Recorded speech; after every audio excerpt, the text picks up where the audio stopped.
where everyone voted, the sun always shone and the skies were always blue. The only thing that was missing from the mystery island was 18 to 24-year-olds. 2,000 years later.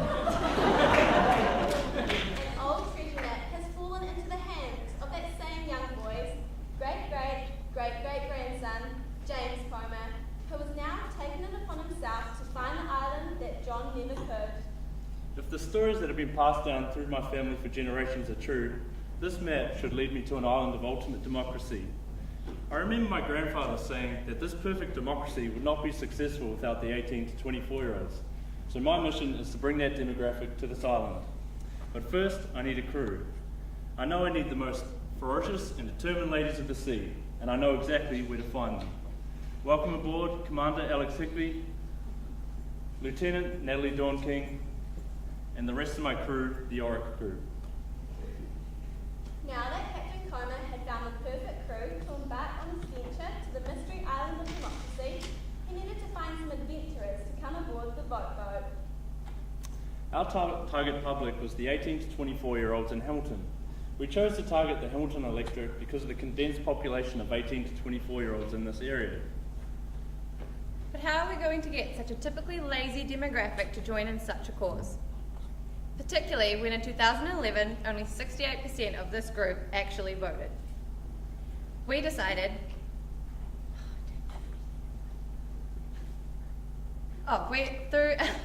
through some of our research, we found some interesting insights into this demographics behaviour. They are motivated by incentives, and they're very interconnected through social media platforms. So we decided the best way to reach this group would be to reach them on their beloved social media and to encourage this concept of social voting. With this in mind, we developed a pilot campaign with a competitive structure called the Great Vote Race, which highlighted the importance that voting isn't a chore. You have a voice, and therefore you should use it. And if you don't vote, you forfeit your right to complain about government policies. The Great Vote Race structure works that participants submitted selfies as a proof that they had voted to gain entries into the prize draw. The earlier they voted, the more entries they got. Participants also had the opportunity to register with the intent to vote and to submit a voting vine to gain extra entries. Before departing on the Great Boat Race expedition, Captain Comer and the Oracle crew had to come up with a plan of attack for their maiden voyage. To achieve our mission of increasing the 18 to 24-year-old voter participation in the Hamilton electorates, we set out with three main objectives: 500 likes on our Facebook page, 200 registrations through our website, and 50 selfie entries on voting day. With a plan now in place, Captain Comer and the rest of the Oracle crew set out in search of great treasures to entice adventurers aboard the boat. They searched high and low until they found exactly what they were looking for. We acquired $883 worth of prizes through sponsorship. The bounty included 2 tickets to the Auckland Music Festival Our House, movie tickets, coffee vouchers, coffee cups, and 2 Les Mills gym memberships. We pushed these prizes on our social media page several weeks leading up to election day as an incentive to participate in the Great Vote Race. We also offered extra entries into our prize draw if participants registered on our website with their intent to vote. Now that the crew had fully prepared for departure, it was time for them to set sail in search of some seaworthy adventurers. 12 seconds later. After 12 seconds at sea, the boat pulled up at University Isle, an island that is usually booming with students. But, as Captain Comer and his crew had expected, the island was deserted. Due to the teaching recess, we decided to instead push the interest of our campaign, the Great Vote Race, through social media platforms such as Facebook, Twitter, Instagram, and a website. We launched all of these the first day of classes back after the break, and they were our main form of communication throughout our campaign. We also made promotional material, such as vines. Oh, wait a second. You just broke home me. Still alive?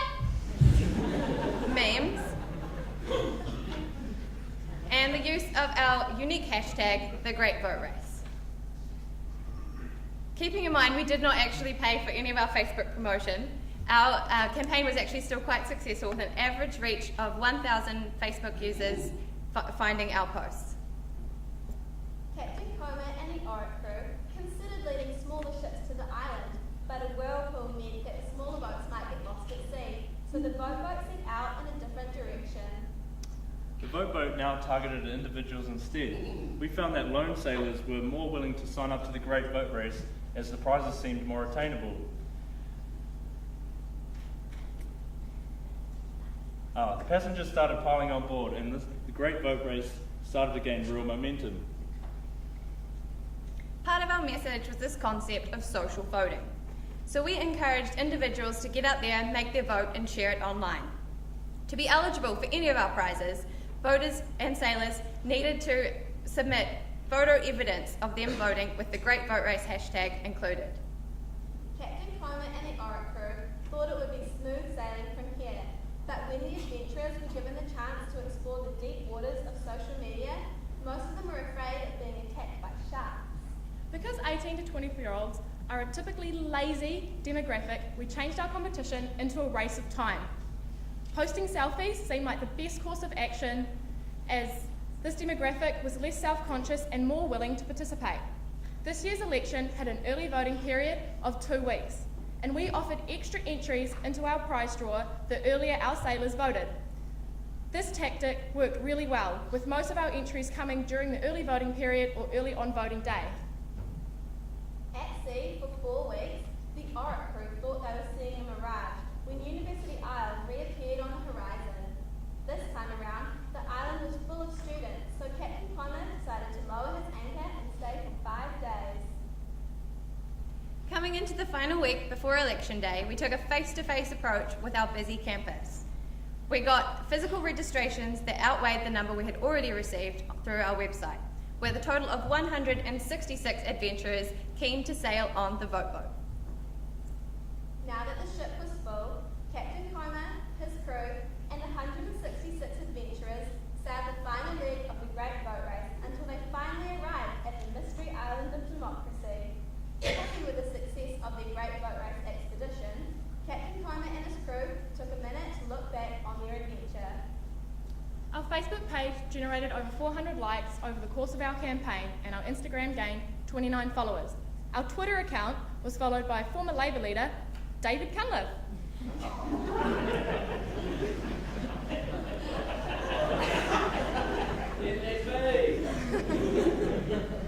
43 entries were posted to our Facebook page, along with a number of them emailed to us privately. We also had 30 entries through our Instagram page through the use of our Great Boat Race hashtag. Overall, we had 96 entries, which exceeded our objective and by almost double. We know that we influenced these 96 people to vote on or before Election Day. And of our registrations, 100 of them were first-time voters. We reached our target demographic with 40% of our registrations coming from the Hamilton East electorate and 19% coming from Hamilton West. If we were to extrapolate this pilot campaign to a national scale, the social concept and competition structure could easily be applied so that we get a greater return in youth voting. Perhaps this island of ultimate democracy is not a mere mythical tale. And on these grounds, we consider the Great Boat Race a democratic success. Oric Group, over and out.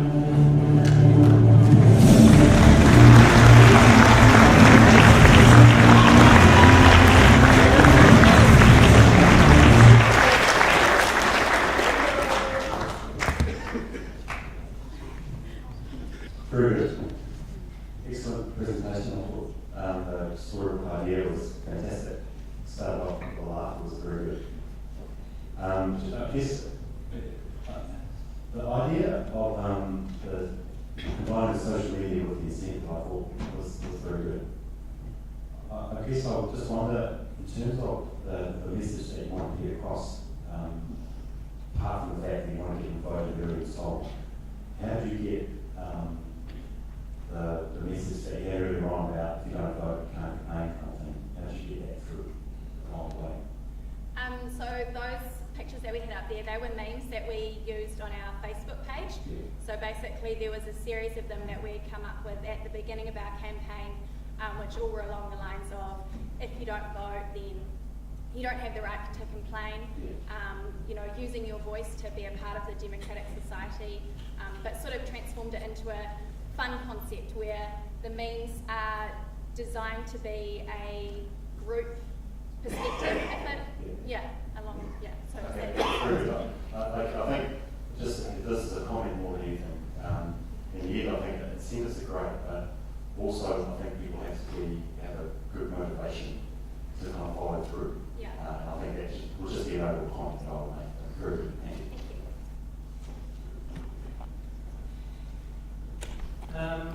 My question is really around the number of social platforms that Mine is around the number of social platforms which you decided to use. So the campaign is quite a short period, but you chose 4 social channels, which I can count: Facebook, Twitter, Instagram, and Vine.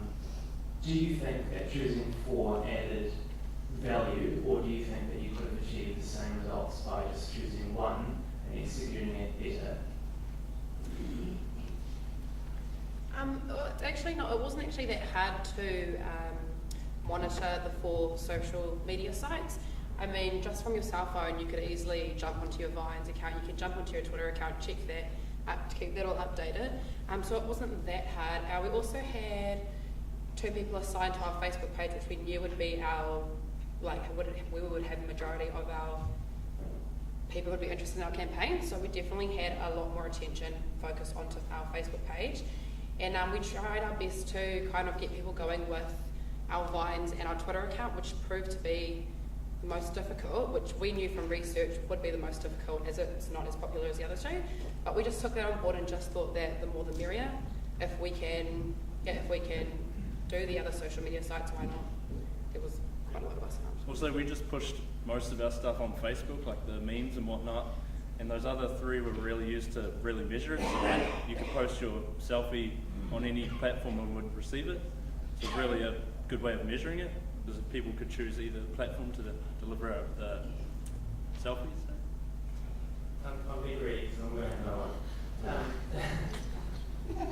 In your research, you said that you've engaged better with social media, but then in the results it said that you gained more momentum with your face-to-face interactions.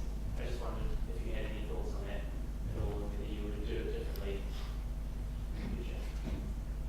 I do wonder how much of that was because we chose not to pay Facebook to push a lot of our content, which in hindsight we probably could have done and probably would have got a greater reach. But we did find that going out and actually getting face-to-face on campus with students actually forced them, instead of just like scrolling past it, just to force them to actually go and look at it.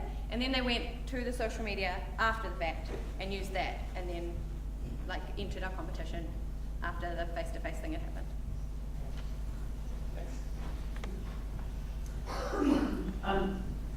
Reiterate what these guys said, good creative presentation, love that.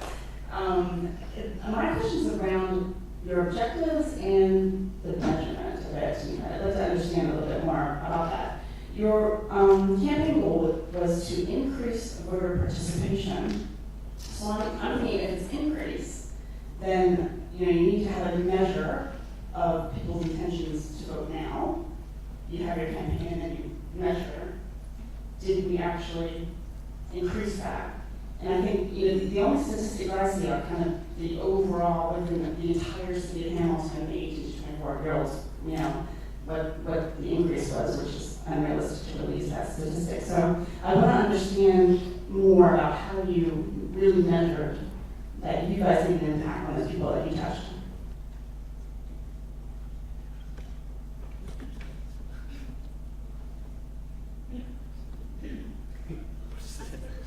Can we please have the question again? Sorry.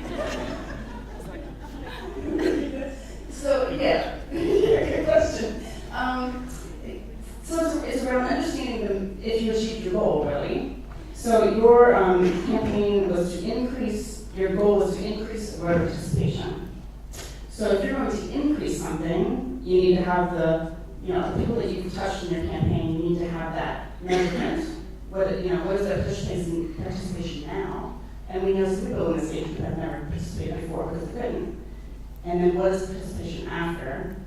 And be able to have that link between how you guys influence that. So did you do any kind of measurement around that to say, yeah, we actually made a difference in the people we touched in our campaign? Well, so like when we were doing our registrations, they had to fill out certain things like their age, their electorate, if they had voted before or not, and why. So 100 of our registered, how many do we have?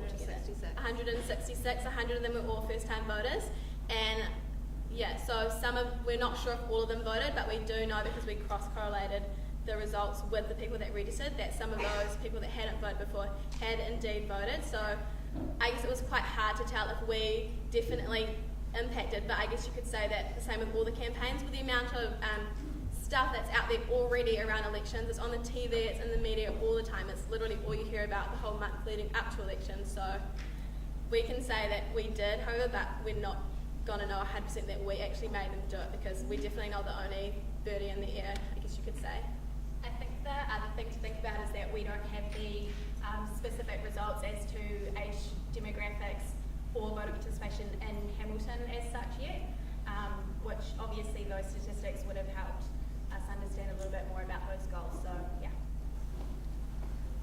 Congratulations, really enjoyed your presentation. Particularly like the fact that you talked about 2 weeks early voting period, which nationally seemed to be a major success. So just one question I asked last night: who voted? Thank you.